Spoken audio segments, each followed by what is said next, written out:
ஏ மற்றும் பியின் வயதின் விகிதம் 5 ஆண்டுகளுக்கு முன்பு 3:4, 5 ஆண்டுகளுக்கு பின்பு அவர்களின் வயதின் விகிதம் 4:5 எனில் தற்போதைய வயதிலிருந்து 10 ஆண்டுகளுக்கு பிறகு அவர்களின் வயதின் விகிதம் என்னவாக இருக்குன்னு கேட்குறாங்க. ஏஜஸ்ல இந்த மாடல் சம் கேட்டாங்களா?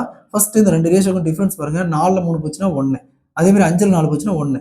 ஸோ இந்த மாதிரி டிஃபரன்ஸ் காமனாக இருந்துச்சுன்னா இந்த 1க்கு தான் 2ஐயும் ஆட் பண்ணுங்க. 5 + 5 10, 1க்கு 10. ஸோ 1க்கு 10. இந்த 10 இந்த 2 ரேஷியோவில் ஏதோ ஒரு ரேஷியோவில் சப்ஸ்டிட் பண்ணலாம். இந்த ரேஷியோ எடுத்துக்கலாம்.